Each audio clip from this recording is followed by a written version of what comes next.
Tonight we are hearing from the only bishop in the U.S. chosen by the Pope to become a cardinal. Good evening and thanks so much for joining us. I'm Marcella Lee. Pope Francis selected Robert McElroy, who has been the leader over the Catholic Church in San Diego for the last 7 years. CBS 8's Heather Hope joins us live outside the Catholic Diocese of San Diego with more on what this new role means for Bishop McElroy. Heather?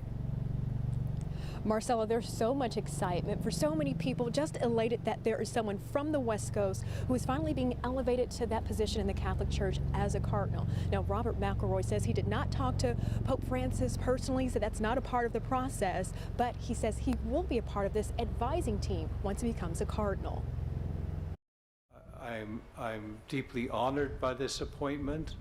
I'm particularly pleased that I am remaining here in San Diego.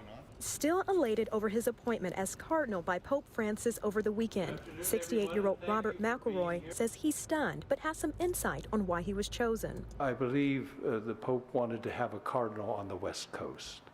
See, there's no cardinal now west of Houston. McElroy says San Diego, being a border community, also helps as Pope Francis is very concerned about migrants and refugees. As the only U.S. cardinal selected this year in a group of 21, McElroy says his primary role will be to help elect a new pope when that time comes. The cardinals meet from time to time as a group to advise the Pope on various issues. McElroy became the 6th bishop in San Diego in 2015. He says he had 4 blocked arteries and had a successful quadruple bypass surgery last November. Amid declining church membership globally, one of McElroy's top priorities is getting more young people involved in the Catholic Church. One of the things we have to face is handing on the faith to the next generation. That is at a critical stage for us. In his choice for cardinal, the Pope passed over a high-ranking archbishop in San Francisco who recently excluded pro-choice politicians like President Biden and House Speaker Nancy Pelosi from Holy Communion over their stances on abortion. McElroy is outspoken about inclusion of differing opinions. It is destructive, in my view, to prohibit political leaders from receiving communion based on their actions in public policy. On the topic of long-time abuse within the Catholic Church, people are very angry about the way this was handled for all these years. So to say, can we change that?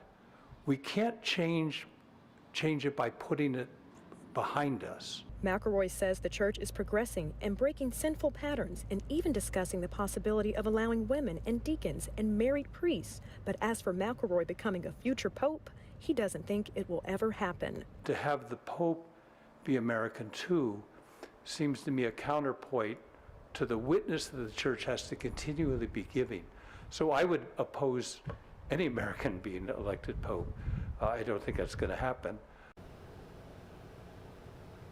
And so many people would have wanted him to become pope, so you never know what may happen in the future, Marcella. But McElroy says he's so excited that he can stay in San Diego for the time being. He says he's going to be traveling a lot more, but he doesn't foresee this transition being anything huge. He will be honored in that ceremony at the Vatican, where he will be elevated to that position as cardinal, and that will be on August 27th.